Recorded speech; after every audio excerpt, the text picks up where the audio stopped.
2021 সালের 22শে জুলাই আমি ইলেকশনের ডিউটি করে ফিরে দেখলাম তোমার জ্বর হয়েছে। পরের দিনকেই তোমার করোনা টেস্ট করা হলো আর করোনা ধরা পড়লো। লড়াইটা বাড়িতেই চলছিল। একরকম প্ল্যান ছিল যে 2 মে আমাদের ম্যারেজ অ্যানিভার্সারি, ওই দিনকে ইলেকশনের রেজাল্ট দেখতে দেখতে আমরা খুব ভালো করে লাঞ্চ করবো, ওরকম পরিকল্পনা ছিল। কিন্তু 30 তারিখে তোমাকে জেনিথে আমি ট্রান্সফার করলাম।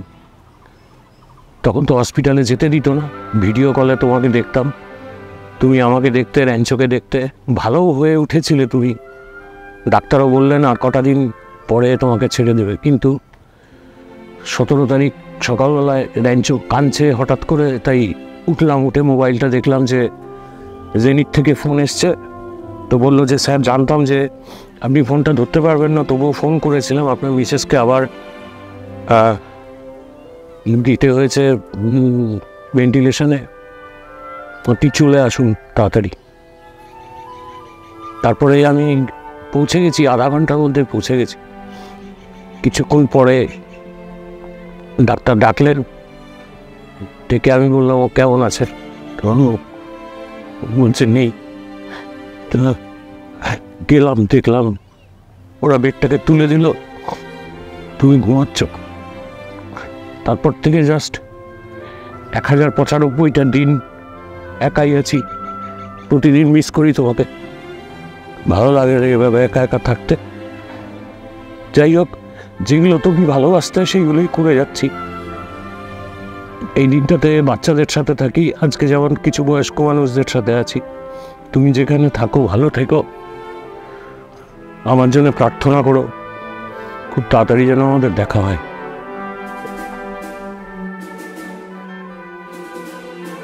তরঙ্গ মিলায়ে যায়, তরঙ্গ উঠে,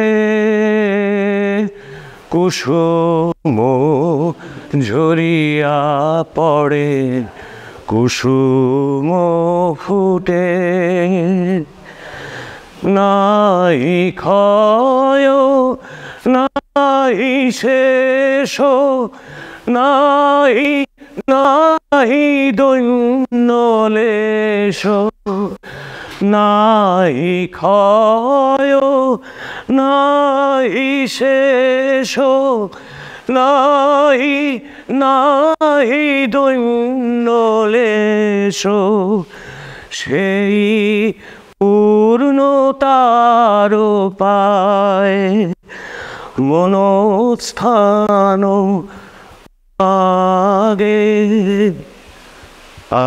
আছে দুঃখ, আছে মৃত্যু, বিরহ দহন লাগে। নমস্কার, শান্তিনীড়ের আপনাদের সবাইকে আমার আন্তরিক কৃতজ্ঞতা, প্রণাম। আগে পরিচয় করিয়ে দিই, আমার জীবনের সবচেয়ে বড় যিনি বন্ধু ছিলেন, আমার সহধর্মিণী অবন্তী চক্রবর্তী। আমার মতো ও একজন শিক্ষিকা ছিল, ভীষণ সফল একজন শিক্ষিকা। ব্যারাকপুর রামকৃষ্ণ মিশনের ও বাংলা পড়াতো। 2021 সালের 22শে জুলাই ওর করোনা ধরা পড়ে। তারপরে জেনিথ নার্সিংহোমে ওকে ভর্তি করা হয়, আইসিইউয়ে। কিন্তু অনেক সংগ্রাম সত্ত্বেও আজকে ওকে আমাদের মাঝে রাখতে পারিনি। 17ই মে সকালবেলা 9টার সময়ও আমাদের সবাইকে ছেড়ে চলে গেছে অনন্ত লোকে। আশা করি ওখানে ও ভালোই আছে।